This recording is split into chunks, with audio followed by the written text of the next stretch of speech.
check natin tong induction cooker na bagong-bago. Walang function. Ngayon, nilagyan natin dito sa ito yung kanyang fuse. Lagay natin ang kabilaan, check natin dito.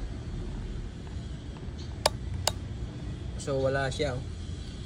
Hindi siya continuity, wala siyang continuity.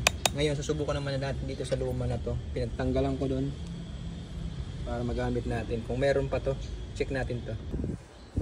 Full maintenance tayo sa ano na to, induction cooker. Ang nangyari dito sa induction cooker na to, bago nag-shortage siya kasi gawa ng mantika, pinasok ng mantika. Ayan.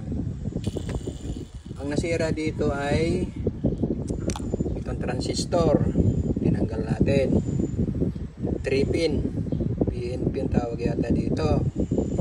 Tapos dito naman sa 4-pin na to, transistor na 4-pin, ito yung nag-deliver ng ng positive negative, parehas yung positive negative. Ayun yun, yung dalawa na yun, pinalitan ko yung dalawa na yun, kinuha ko sa luma dito, pero magkaiba sila, baliktad yung positive, yung positive niya dito, negative dito sa isa, kaya pinaliktad ko na lang yun, kakakabit dito ko ilagay. Yung gitna parehas lang naman yan, common. So try natin to kung gagana. So naikabit ko na yung dalawa, ito bago na to. So bubuhin na lang natin to. Keep watching. Ito na nga guys, naibalik na natin lahat, yung ating coil, yung kanyang ito kanyang motherboard. Yan, kinabitan natin lahat yan. Yan. Nagpalit din tayo ng fuse kasi sumabog ang fuse niya. Yan.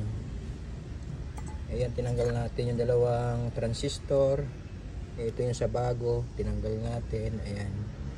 Ngayon gagawin naman natin, pinalitan natin dyan, bali tatlo. Dalawang ganito, saka isang fuse. Balik natin. Try naman natin kung gagana. At sana gumana ang ating prepare. Ngayon saksak natin. On. Lagyan natin ng ayos na.